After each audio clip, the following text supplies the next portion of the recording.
देव भगवान अल्लाह खुदा ईश आदि नाम एक ही शक्ति के हैं।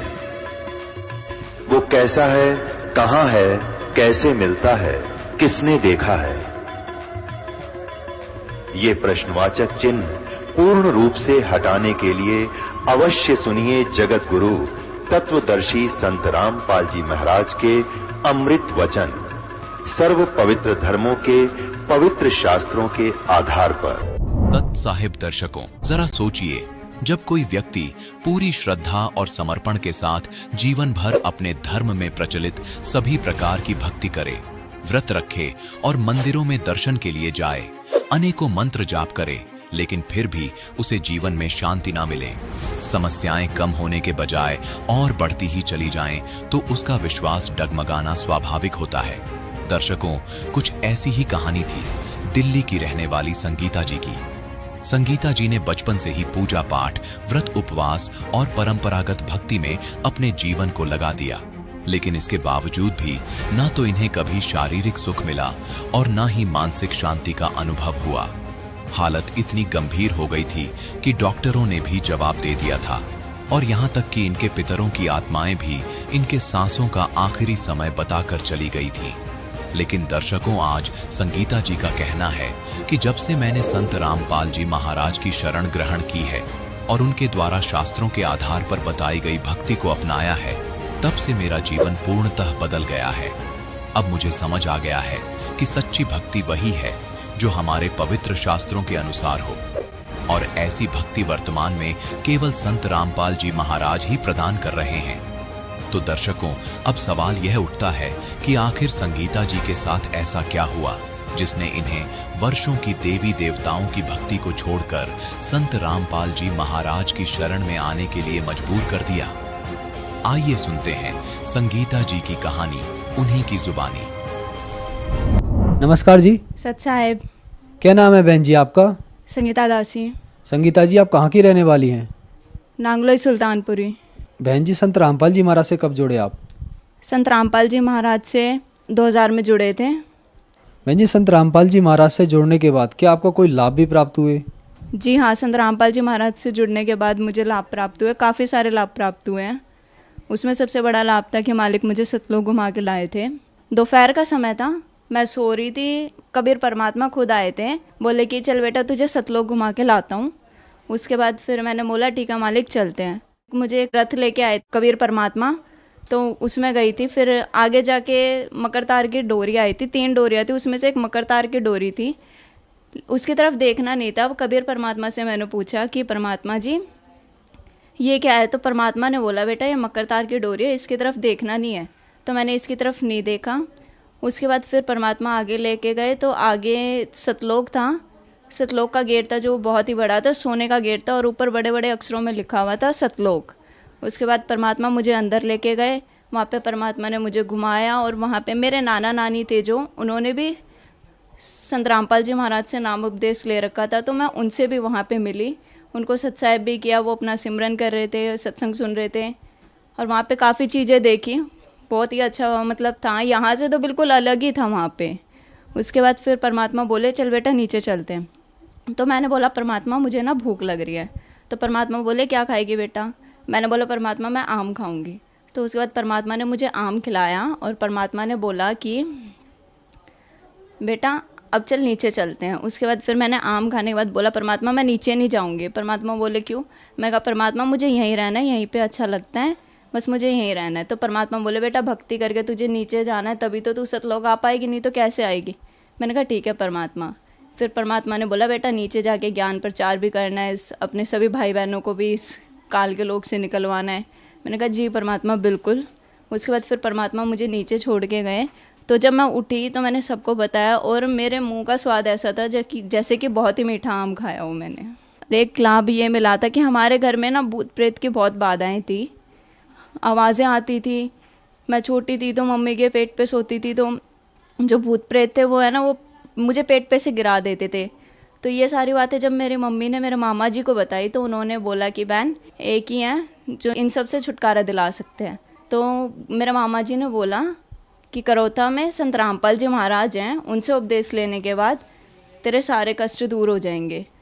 तो मम्मी ने बोला कि मैं तभी उपदेश लूँगी जब परमात्मा खुद आके मुझे, संत रामपाल जी महाराज खुद आके मुझे दर्शन देंगे।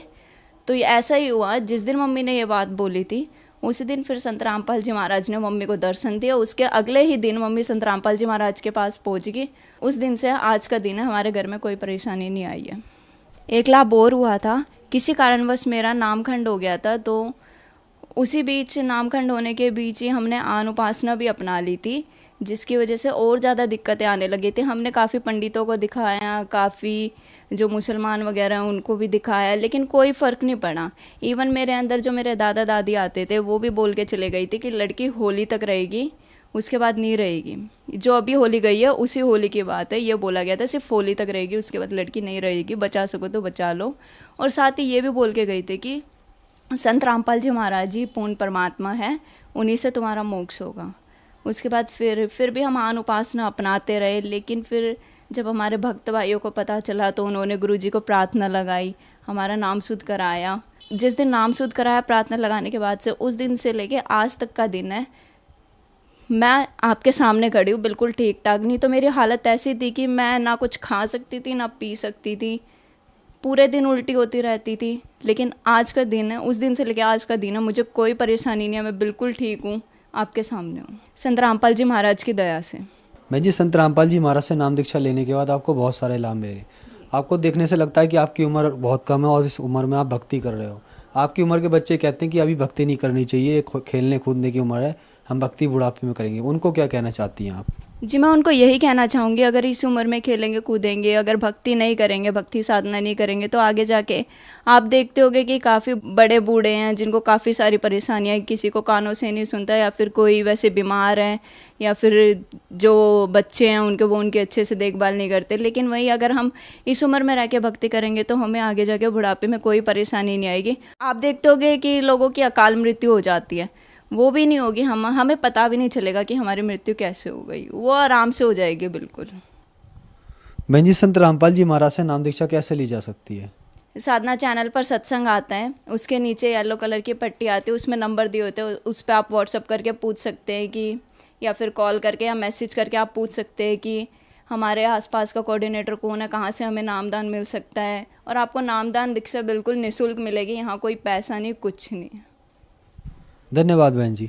सत साहिब। दर्शकों, अभी आपने सुने संत रामपाल जी महाराज से दीक्षा प्राप्त करके सुखी हुए भक्त के अनुभव। अब देखिए जगत गुरु तत्वदर्शी संत रामपाल जी महाराज के मंगल प्रवचन। तो पुण्यात्माओं, ये पीएचडी का मार्ग है, धीरे धीरे आपके समझ में आएगा। तो यहाँ शिव बता रहा है कि हृदय कमल में शिव और पार्वती का स्थान है, इसके ऐसे 12 पंखुड़ियां हैं, इसका ये मंत्र है। फिर कंठ कमल में देख, ये दुर्गा का स्थान है और इसमें इतने 16 पंखुड़ी हैं और इसका ये मंत्र है। तो ऐसे जब वो जाप करती हुई जा रही थी, फिर कहा कि त्रिकुटी की तरफ चलो पार्वती।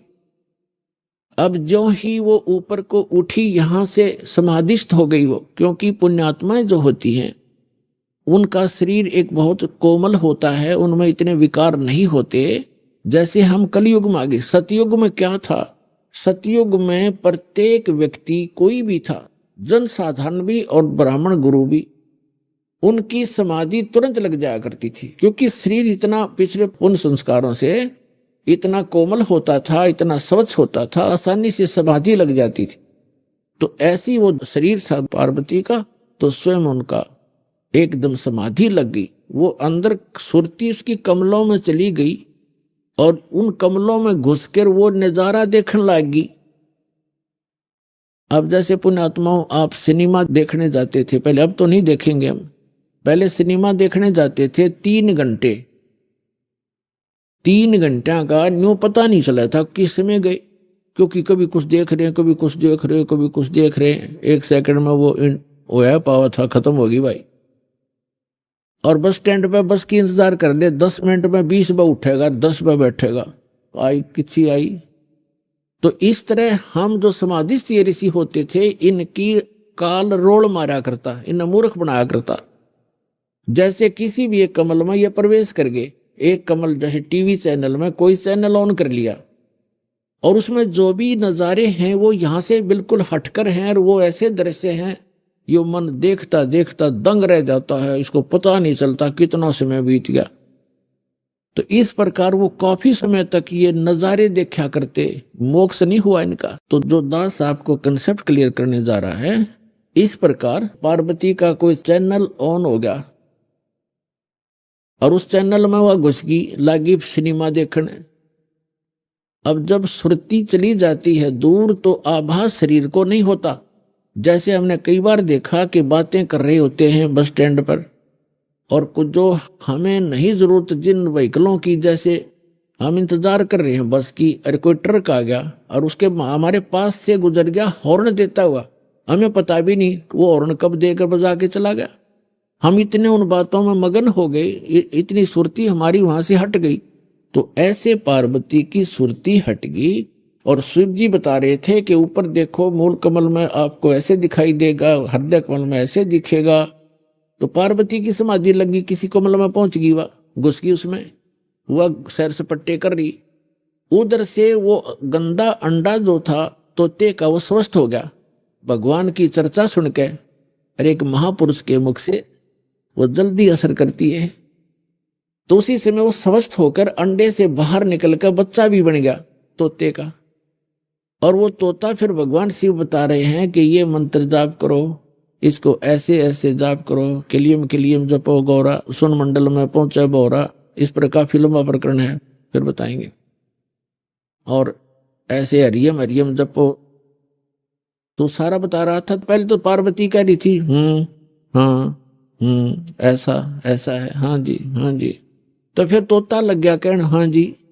अब पार्वती तो समाधिस्थ, भगवान शिव ने अला के देखा हुआ तो समाधिस्थ हो रही है, और हाँ जी की आवाज कहां से आ रही है। तो जब उसने देखा कि अवश्य यहाँ कोई व्यक्ति है, इधर उधर देखा तो तोते ने सोचा है भी वो शिव जी पकड़ेगा, तेरी टिटवी दाबेगा।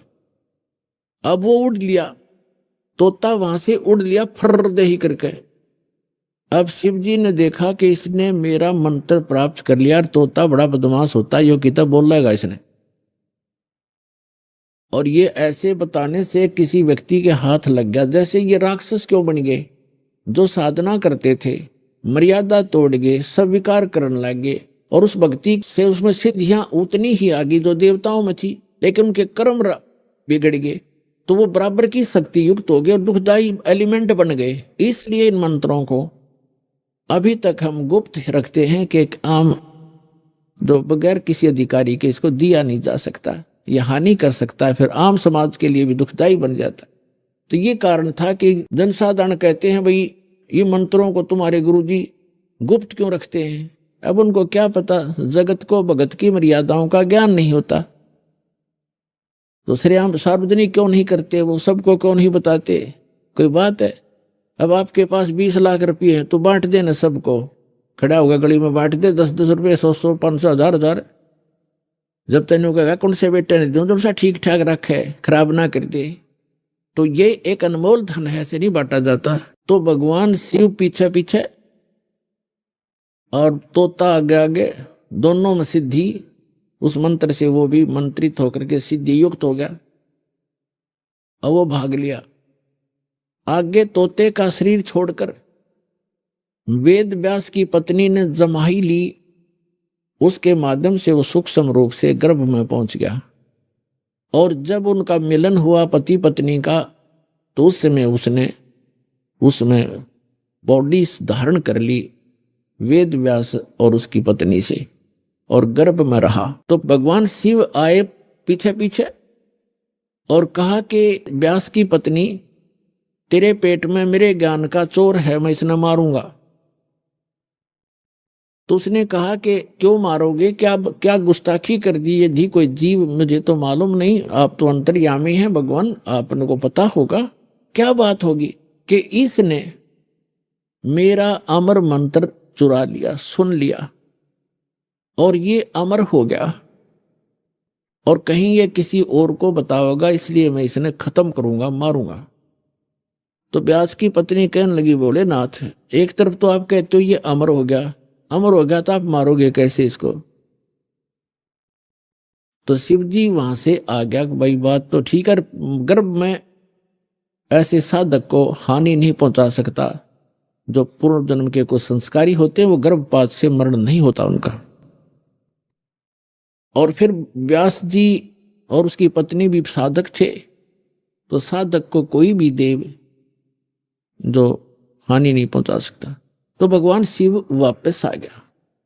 अब कहने का भाव ये है दास का कि पार्वती जी को वो मंत्र मिला भगवान शिव से कहां, जहां पर आज हम एक अमरनाथ का मंदिर मानते हैं, अमरनाथ मानते हैं, और वहां अपने कल्याण के लिए हम वहां दर्शनार्थ जाते हैं कि हमारा मोक्ष हो जाएगा। अमरनाथ पर जाने से नहीं, अपने आत्माओं वो मंत्र से मोक्ष हुआ पार्वती का, उस अमरनाथ से नहीं।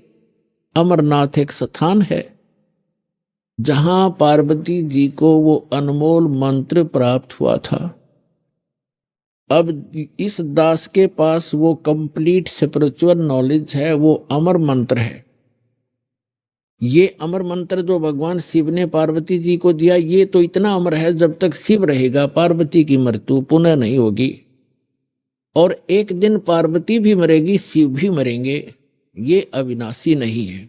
इसका प्रमाण है श्री देवी भागवत 3रा स्कंद सचित्र मोटा टाइप 3रे स्कंद में गीता प्रेस गोरखपुर से प्रकाशित के 123 पृष्ठ पे भगवान विष्णु स्वयं कहते हैं, अपनी माता की स्तुति करते हैं दुर्गा की, तुम शुद्ध स्वरूपा हो, ये सारा संसार तुम्ही से उद्भासित हो रहा है, मैं ब्रह्मा और शंकर आप ही के कारण हम वर्तमान हैं, और हमारा तो आविर्भाव माने जन्म और तिरोभाव माने मृत्यु हुआ करता है, हम अविनाशी नहीं है। अपने आत्माओं, जैसे इस दास से मंत्र आप जी को बरवाला के पुराने आश्रम में मिला है, तो उसके लिए वो पुराना आश्रम अमरनाथ है जहां वो मंत्र मिला आपको। अब उस बरवाला आश्रम में माथा टेकने तो नहीं, उस मंत्र के जाप करने से आपका मोक्ष होगा। और वो मंत्र आपको ये दास कहीं भी मिल जावे, जैसे घर घर जाया करते थे हम, वो घर में मंत्र देते थे, तो उनके लिए वो स्थान है वो अमरनाथ जहां ये मंत्र मिला था। उस अमर मंत्र के मिलने वाले स्थान से मोक्ष नहीं, चाहे माथा टेको चाहे ना टेको, उस मंत्र के जाप से मर्यादा में रहते हुए साधना करने से आपका मोक्ष होगा। जैसे पहले हम नगर नगर में जाकर सत्संग करने लगे थे, और वहां टेंट लगाया करते थे ग्राउंड में, ईंटों की भट्ठी बनाकर हलवा खीर बनाते थे, और सत्संग करके हम दूसरे शहर में चले जाते थे। जैसे हम एक बार करनाल के अंदर सत्संग करके चले गए, हम चले गए हिसार में आ गए, तो जिस भक्तों ने वहां नाम लिया था, तो उनके लिए वो करनाल का वो मैदान अमरनाथ है। लेकिन अगर कोई उस बाद में कोई व्यक्ति यूं कहे कि चल आपको वहां वो स्थान दिखा कर लाता हूं जहां पर रामपाल महाराज का सत्संग हुआ था, तो वहां क्या दिखा कर लाएगा बाद में, जहां भट्ठी पड़ी थी ईंटों की यूजलेस, हमने काम सारा कर लिया था, हम आगे चले गए। अब उन भट्ठियों को देखने से, जैसे हम वहां ये सत्संग जहां हो रहा हो और ये दास जहां उपलब्ध हो, तो वहां भक्त हो, वहां पर खीर भी मिलेगी, हलवा भी मिलेगा, और ये अनमोल ज्ञान भी सुनने को प्राप्त होगा। अब यदि कोई व्यक्ति कहे कि चल आपको वो स्थान दिखा कर लाता हूं जहां सत्संग हुआ था, वहां जाकर क्या दिखावे, देख यहां तो खीर बनी थी, यहां हलवा बना था, यहां बैठ कर नाम दिया था, तो वहां ना तो वह खीर ना हलवा, सूखी भट्ठी है, उन्हें 6 पे माथा टेका हो जाए, तो वो चीज तो यहां मिलेंगी जहां दास उपलब्ध है। अब ये बरवाला के अंदर है वो भट्ठी, वो खीर भी, हलवा भी, और अनमोल मंत्र और ज्ञान भी।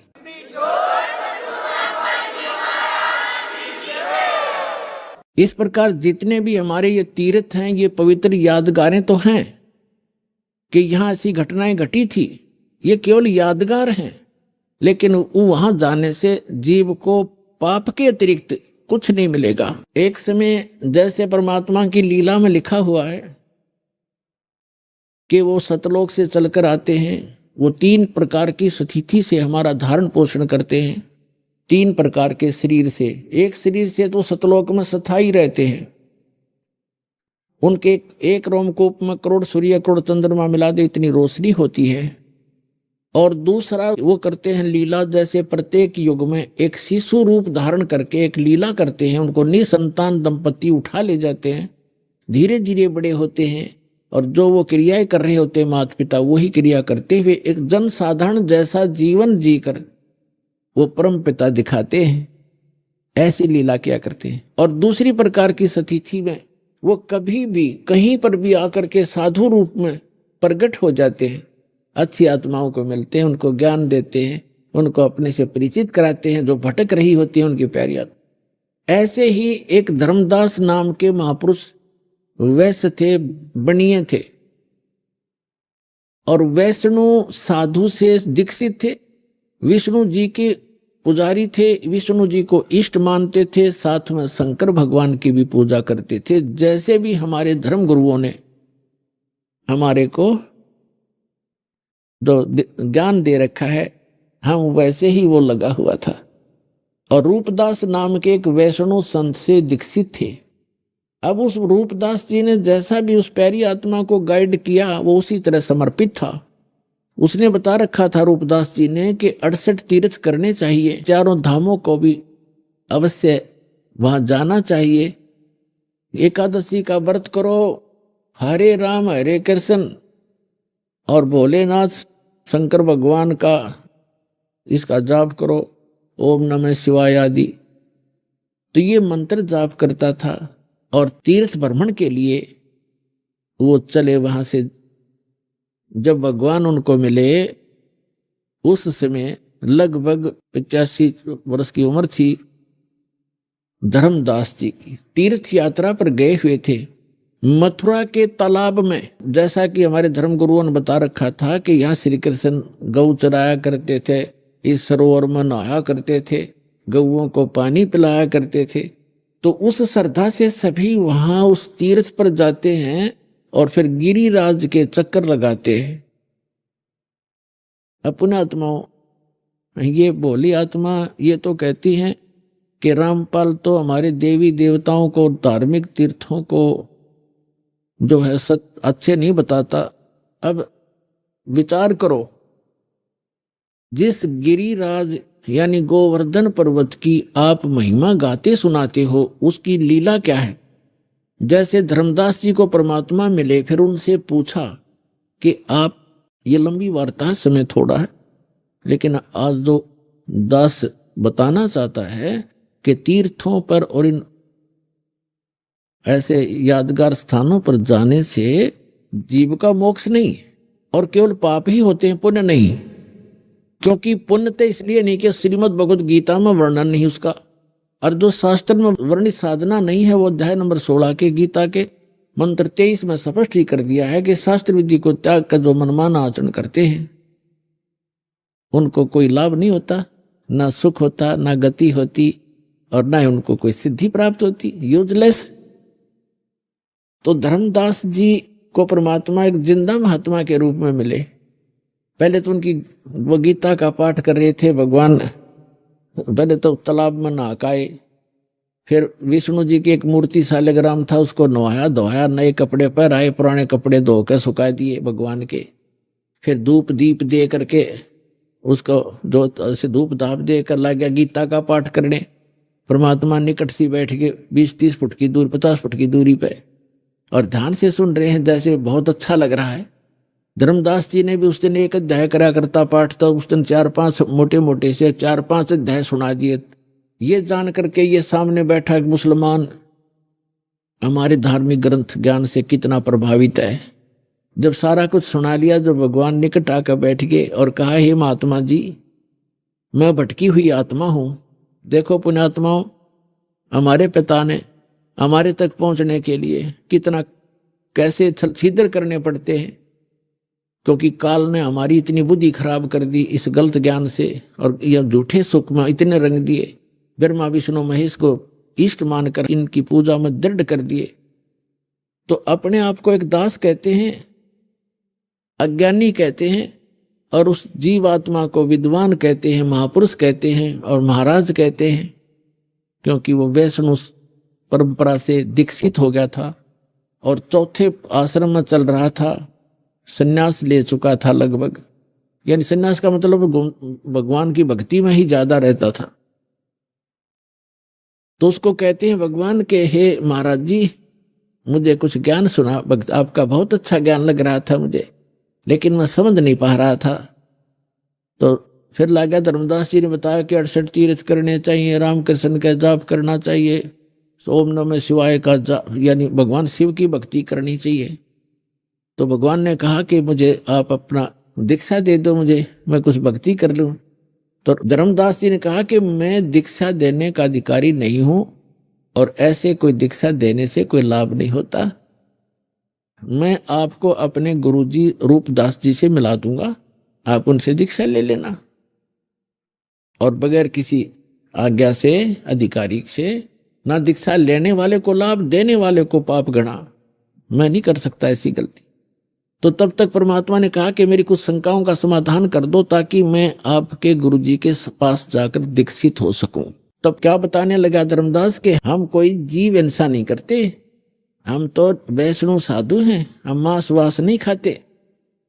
तब परमात्मा ने कहा कि देखो आप यहाँ क्या क्रिया की आपने, कि गिरिराज का एक पूरा चक्कर लगाया मैंने, इस गोवर्धन का चक्कर लगाया है और आज यहाँ रुका हूं और इस भगवान के ये धाम है, ये तीर्थ है मथुरा का, इसमें स्नान किया है। इसमें स्नान करने से बड़ा पुण्य होता है, बड़े इसमें लाभ होता है, मोक्ष होता है, और गिरिराज का जो चक्कर लगाने से जीव का कल्याण होता है। परमात्मा बोले कि आप गीता को सत्य मानते हैं? हाँ जी मानता हूं। आप नाम क्या जपते हो? हरे राम हरे कृष्ण कृष्ण कृष्ण हरे हरे, राधे राधे श्याम मिला दे। क्या ये मंत्र गीता जी में है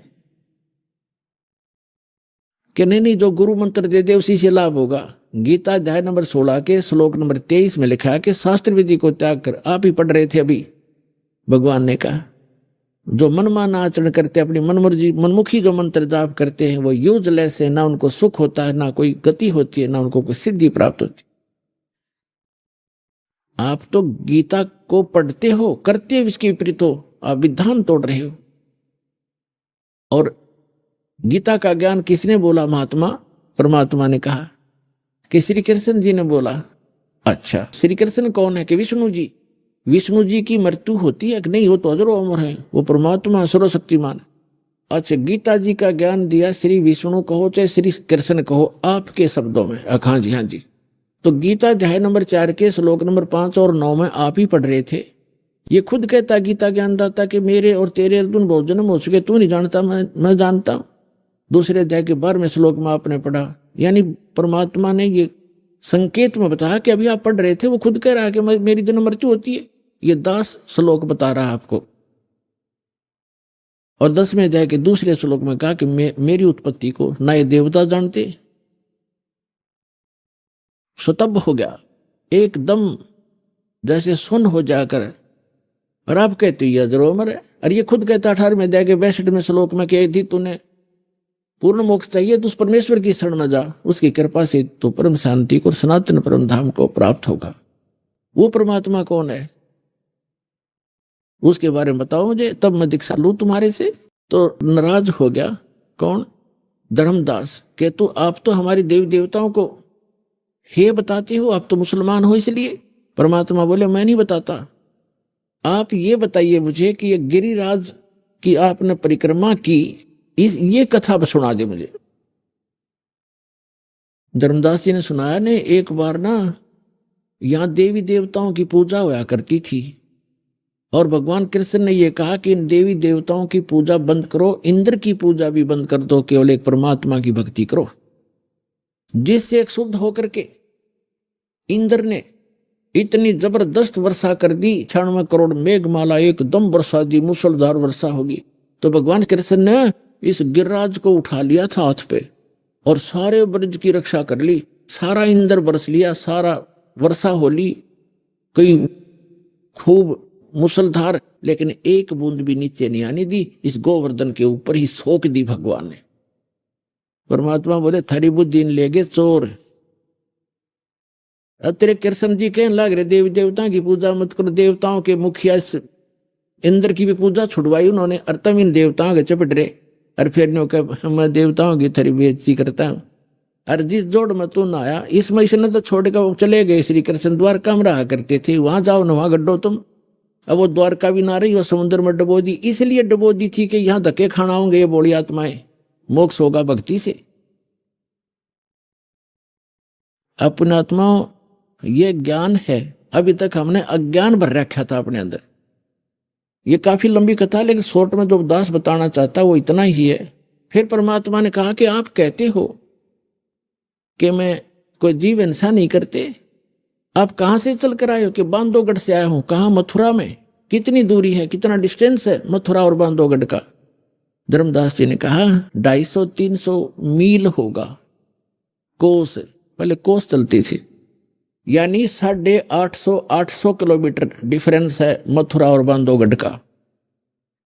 तो परमात्मा ने कहा किस साधन से आए आप? धर्मदास जी ने कहा जिंदा महात्मा जी मैं पैदल आया हूं। तो परमात्मा ने कहा वहां से लेकर इस मथुरा तक आपने कितने जीव मार दिए, गिनती नहीं हो। मथुरा के इस तालाब में नहायर ये लोटा पानी का भर के लाए हो आप, देख इसमें कितने जीव जंतु। ये तो इस 2 लीटर पानी में इतने, और उसमें जिसमें आप मलमल कर नहा रहे थे कितने जीवों का कचूमर काट दिया धर्मदास, करोड़ों जीव मार दिए इतने। और तुम कहते हो मोक्ष होगा, तुम तो पाप के भागी होगे। पृथ्वी ऊपर पग जो धारे है, करोड़ जीव एक दिन में मारे। कहते सत्य ब्राह्मण की है हत्या, जो चौका तुम देवो नित्या। ब्राह्मण संस हत्या जो होई, जल स्नान करत हो सोई। अब जैसे आपके शास्त्रों में कहा है कि ब्रह्म हत्या का पाप बहुत भारी होता है, जीव हिंसा ब्रह्म का होता है, वैसे भक्त को मारा जाए और जीव हिंसा होती है। तो कहते एक जो तुम ये खाना बनाने से पहले मिट्टी और गोबर से वो स्थान लिपा जाता था, और कहते हैं आपने जो ये चौका लिपा है जहां रोटी बनानी थी, इतने पोर्शन में 1 करोड़ जीव मार दिए। कहते हैं कि पृथ्वी ऊपर पग जो धारे, करोड़ जीव एक दिन में मारे। जैसे आप सारा दिन घूमते फिरते हो, एक दिन में आप करोड़ों जीवों को नाश मार डालते हो। और कहते हैं सत्य ब्राह्मण की है हत्या, जो चौका तुम देवो नित्या।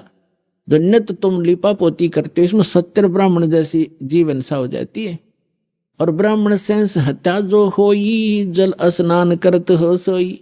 इस तालाब में नहाते हो ना, इसमें इतने जीव मर जाते हैं, 1000 ब्रह्म हत्या का पाप तुम्हें लगता है।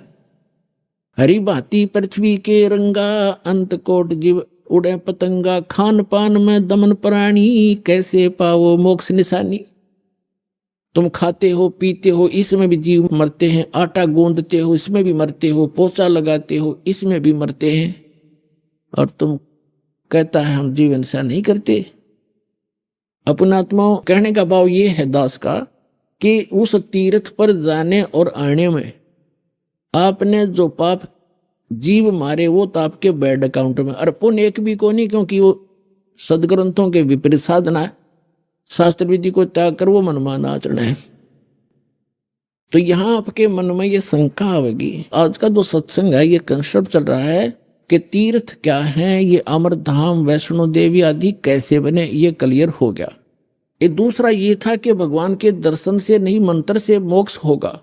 जैसे भगवान, जैसे आप श्री कृष्ण जी, श्री विष्णु जी और श्री भगवान शंकर जी को भगवान मानते हो, जैसे पार्वती से ज्यादा दर्शन शिव के कोई नहीं कर सकता। वह तो उसकी धर्मपत्नी थी, अर्धांगिनी थी, सबसे ज्यादा दर्शन वो एक करया करती, लेकिन मोक्ष नहीं था। उस मंत्र से मोक्ष हुआ। भगवान खुद वो परम अक्षर ब्रह्म 120 वर्ष तक भारतवर्ष की पृथ्वी पर काशी के अंदर रहकर चले गए, और करोड़ों व्यक्तियों ने दर्शन करे, लाखों ने। मोक्ष नहीं हुआ क्योंकि उनको वो मंत्र प्राप्त नहीं हुआ, उस योग्य वो हुए नहीं कि जिससे वो मंत्र प्राप्त कर लेते, जिससे मोक्ष होना था। तो वो मंत्र और वो समय अब आ गया पुण्यात्माओं। अब ये वो कलयुग का धन है आपके माता पिता जिनसे आपका जन्म हुआ, ऐसे समय में जो परमात्मा ने पूर्व निर्धारित किया हुआ था। अब वो समय आ गया है, वो कंप्लीट कोर्स आपको प्राप्त होगा और इस मंत्र से मोक्ष होगा जो आज दास के पास उपलब्ध है। इसको प्राप्त करो और अपना कल्याण कराओ।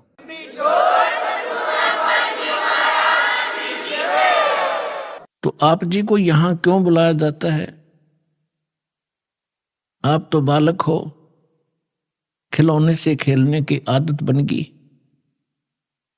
और सभी खेल रहे होते हैं तो दूसरे बच्चों की भी रुचि उसी में अधिक बनी रहती।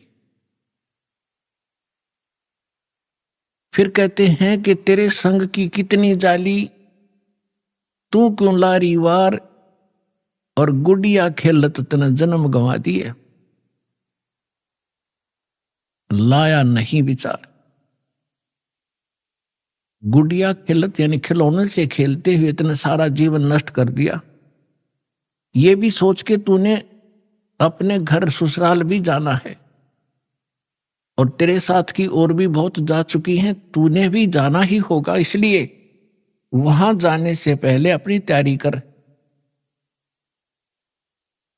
अब जब तक लड़की यानी लड़का हो चाहे लड़की, लेकिन यहां परमात्मा आत्मा को संबोधित कर रहे हैं, चाहे वो स्त्री की है या पुरुष की। ये कवर कवर में ऊपर के चोले मंत्र है, अंदर मटेरियल एक जैसा है। तो परमात्मा ये समझाना चाहते हैं कि जैसे छोटे बच्चे खिलौनों से खेलते, कोई कार ले रखी है छोटी सी, कोई घोड़ा ले रखा है, कोई मोटरसाइकिल, वो खिलौने की छोटी सी खड़ी है प्लास्टिक की, और उनको कोई बच्चा उठा लेता है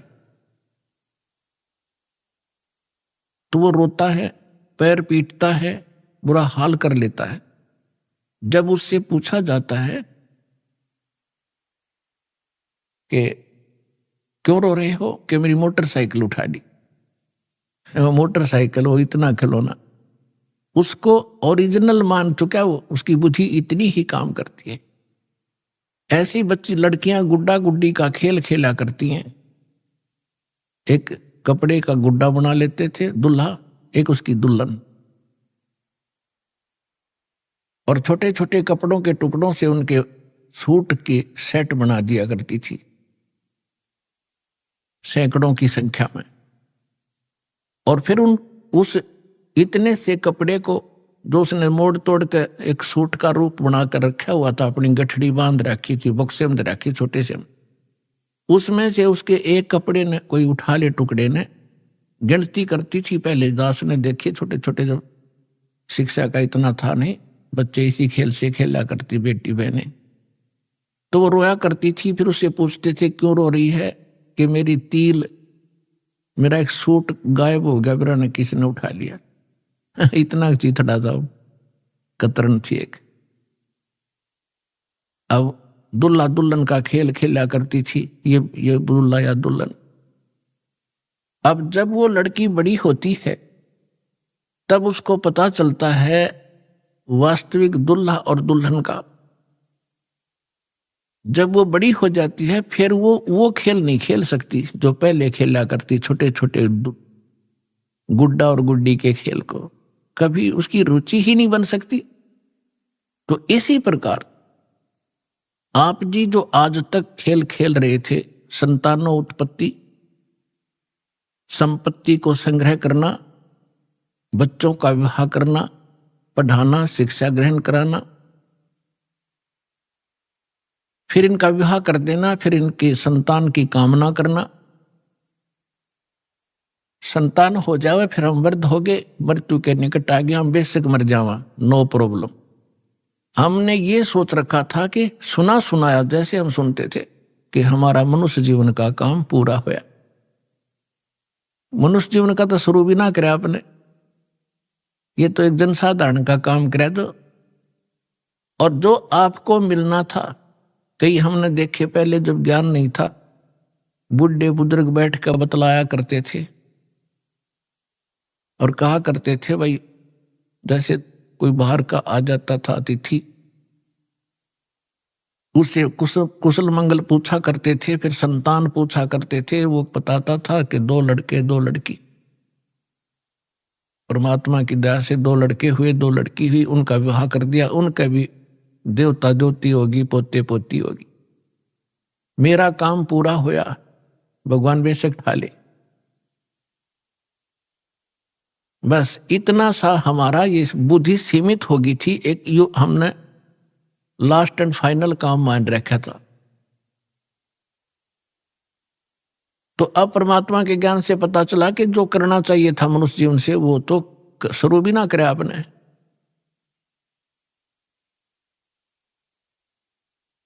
तो पुण्यात्माओं, आपको यहां बुलाकर ये ज्ञान दिया जाता है कि आप उस मनुष्य जीवन के मूल कर्तव्य को भूल चुके हो और किसी में पिछले पुण्य कर्मों के संस्कार वश प्रेरणा है तो आप साधना गलत कर रहे हो, वो भी व्यर्थ है। शास्त्र विधि को त्याग का मनमाना जो आचरण करते हैं वो भी गलत है। गीता अध्याय नंबर 16 के श्लोक नंबर 23 और 24 में इसका प्रत्यक्ष प्रमाण है। तो शास्त्र अनुकूल साधना कौन सी होगी? गीता अध्याय नंबर 4 के श्लोक नंबर 32 और 34 में स्पष्ट कर दिया है। और 25 से लेकर 30 तक चौथे अध्याय में यह भी कहा है कि सब अपनी अपनी कोई ऐसी साधना करता है, कोई ऐसी करता है, कोई ऐसी करता है। ये सभी अपनी साधनाओं को पापनाशक जानते हैं। पापनाशक मीन मोक्षदायक। पापनाश होंगे तभी तो मुक्ति होगी, नहीं तो कर्मा के संस्कार में हम फंसे रहते हैं। तो गीता अध्याय नंबर 4 के श्लोक नंबर 32 में कहा है कि परमात्मा स्वयं आकर के अपने मुख कमल से एक विशेष जानकारी विस्तार से देता है। उसको सच्चिदानंद घन ब्रह्म की वाणी कहा जाता है, कबीर वाणी। वो तत्व ज्ञान है, उसको जानने के बाद फिर सर्व पापों से मुक्त हो जाता है। उस तत्व ज्ञान को मैं नहीं जानता, गीता ज्ञानदाता कहता है। तत्वदर्शी संतों के पास जाकर समझ, उनको दंडवत प्रणाम करने से, कपट छोड़कर सरलतापूर्वक प्रसन्न करने से वो परमात्म तत्व के जानने वाले तत्वदर्शी संत तुझे उस तत्व ज्ञान का उपदेश करेंगे।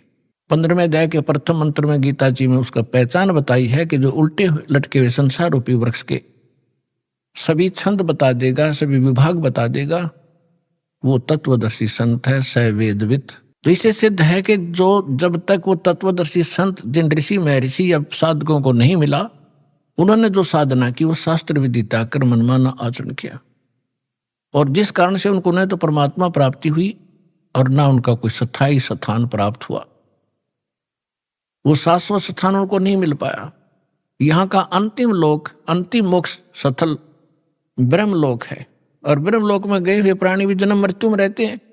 गीता अध्याय नंबर 8 के श्लोक नंबर 16 में इसका प्रमाण है।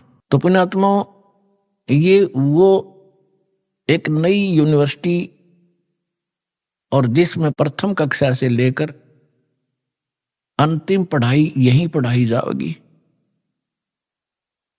और यही प्राथमिक चिकित्सा से लेकर अंतिम ऑपरेशन तक की यहीं किया आपका जाएगा, यानी अध्यात्म तरीके से। आप जी को यहां क्यों बुलाया जाता है आपको पता नहीं, आप तो बच्चे हो। यहां बुलाने से आपको 5 यज्ञों का लाभ दिलाया जाता है। पुण्यात्माओं, एक जैसे किसान खेत में बीज बोता है, खेत भी संवार दिया और बीज भी ओरिजिनल हो, यानी गेहूं का बोआ है तो गेहूं का ही हो, और गेहूं का भी अच्छा बीज हो, मरे हुए दाने ना हो।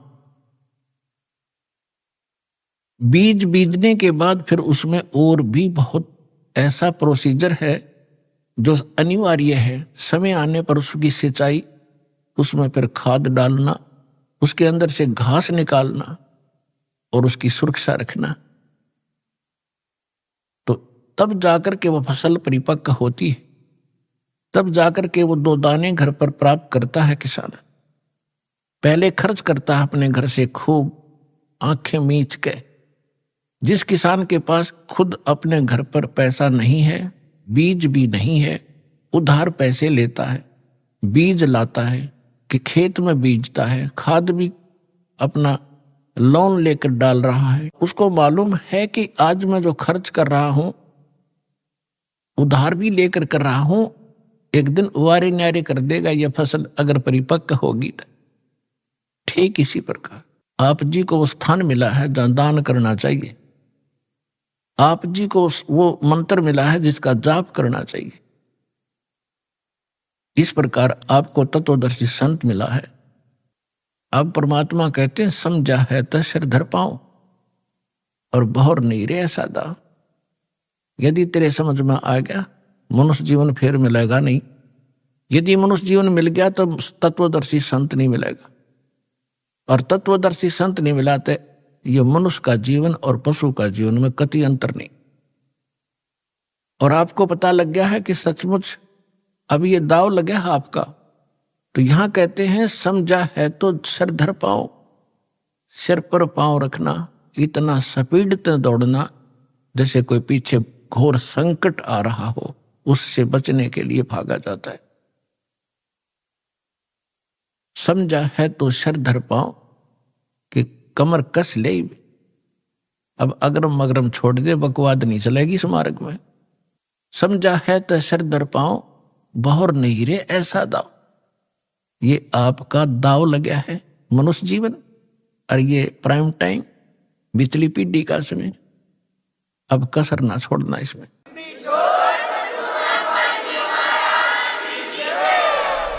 अभी आपने सुने संत रामपाल जी महाराज के मंगल प्रवचन।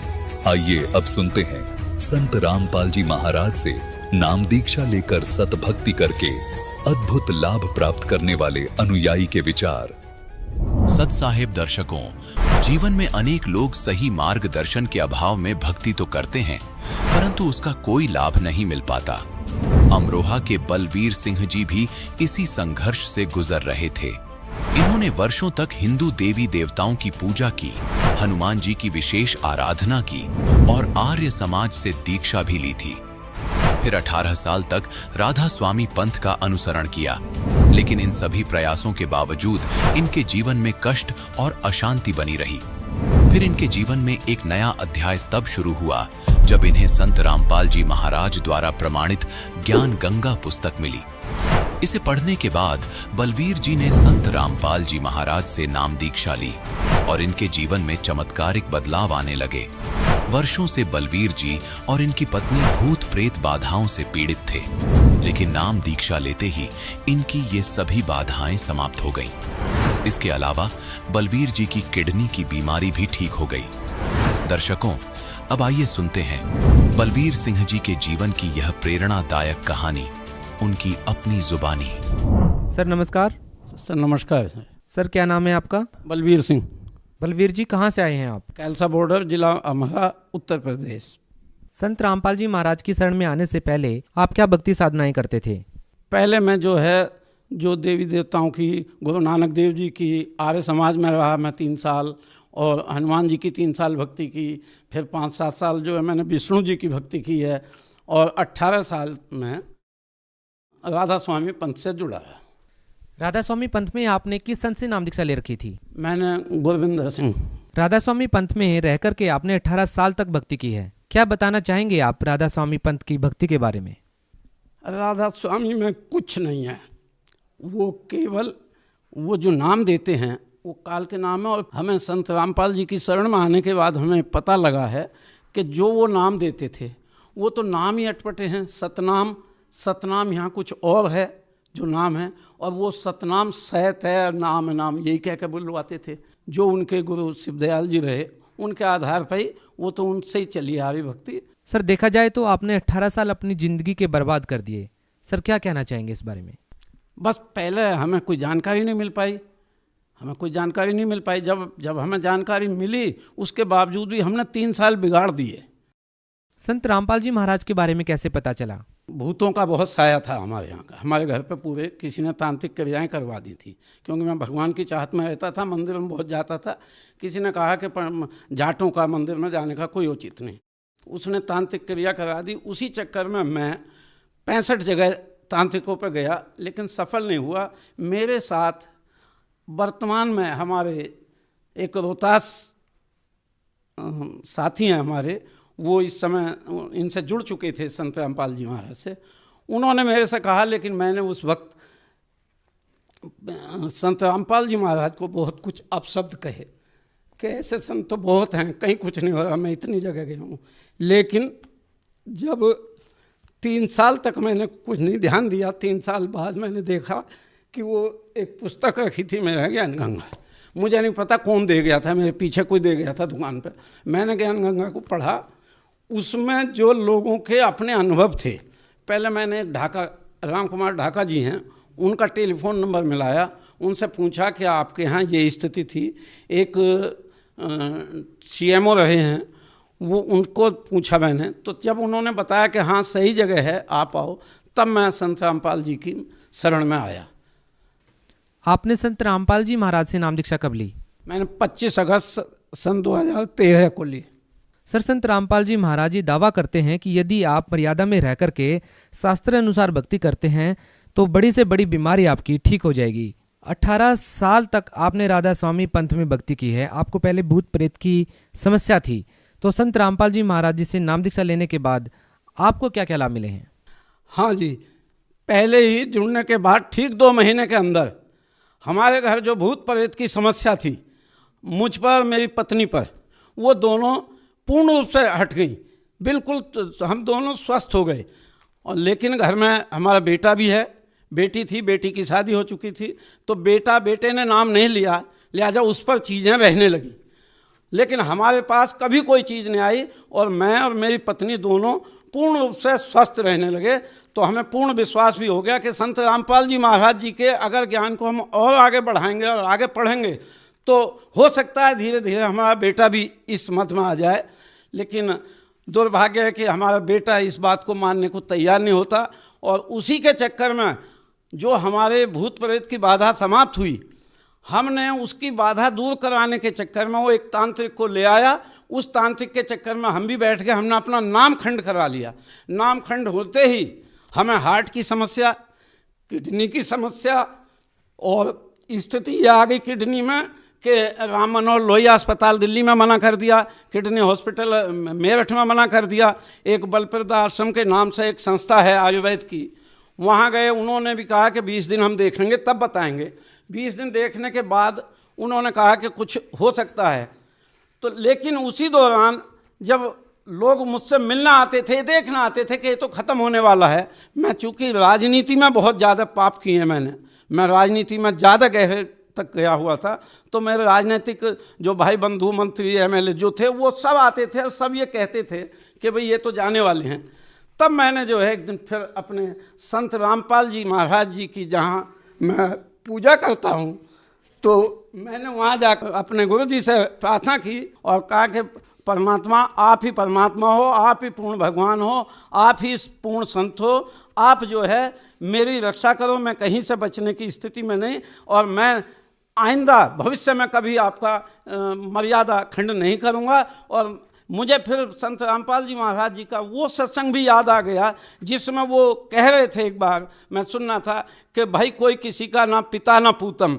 तो मुझे लगा कि तो अब हमें तो अकेले ही आए हैं, अकेले ही जाएंगे, इसलिए हमने वो सारा छोड़कर और संत रामपाल जी महाराज जी से माफ़ी मांगी।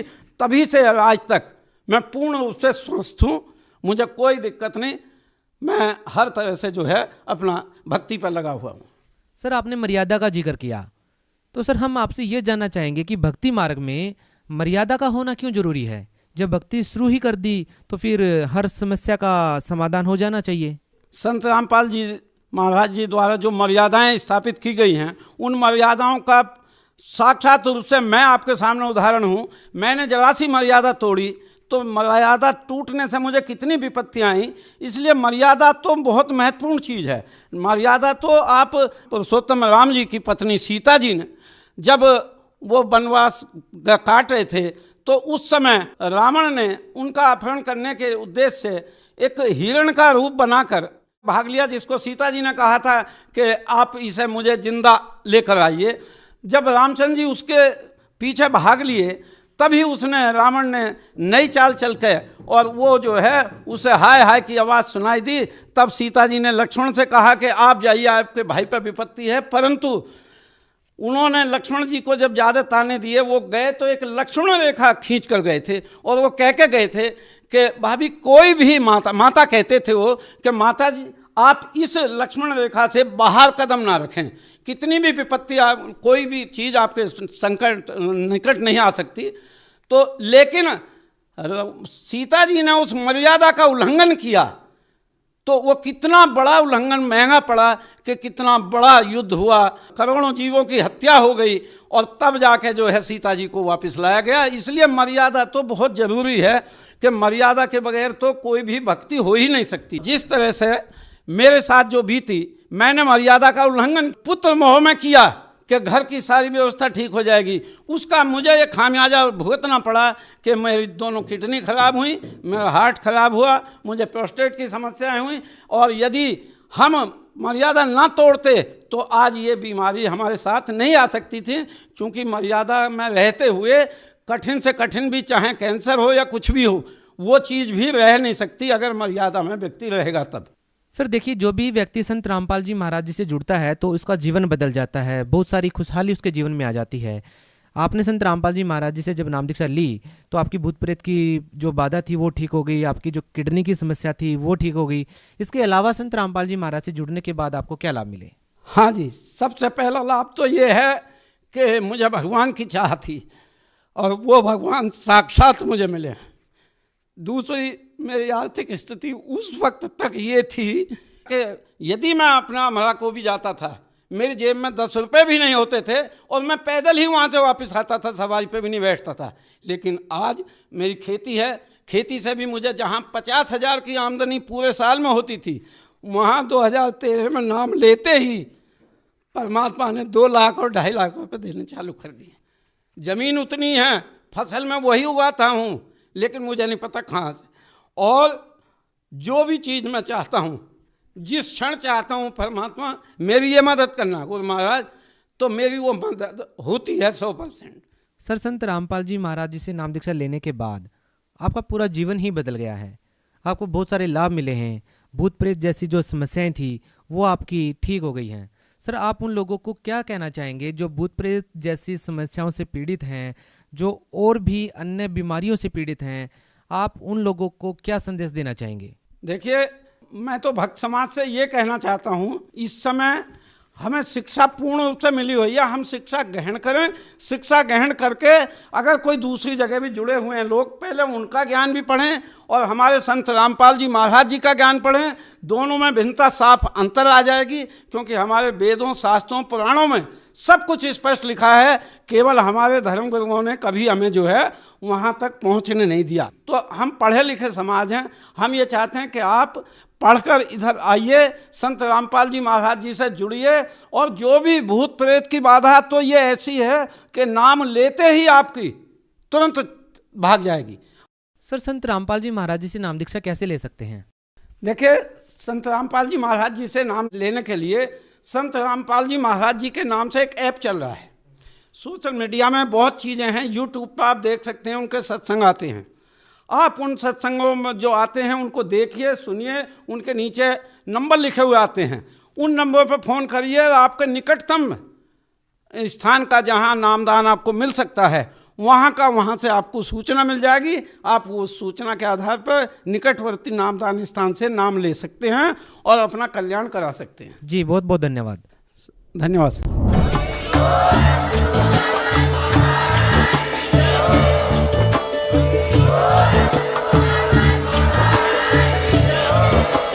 आप सुन रहे थे जगत गुरु तत्वदर्शी संत रामपाल जी महाराज जी के मंगल प्रवचन। अधिक जानकारी के लिए विजिट कीजिए हमारी वेबसाइट www.jagatgururampalji.org। संत रामपाल जी महाराज जी के शुभ आशीर्वाद से पूरे विश्व भर में 500 से भी ज्यादा नाम दीक्षा केंद्र हैं, जिन पर संत रामपाल जी महाराज जी द्वारा ऑनलाइन निःशुल्क नाम दीक्षा दी जा रही है। अपने नजदीकी नाम दीक्षा केंद्र का पता करने के लिए संपर्क करें 8222880541।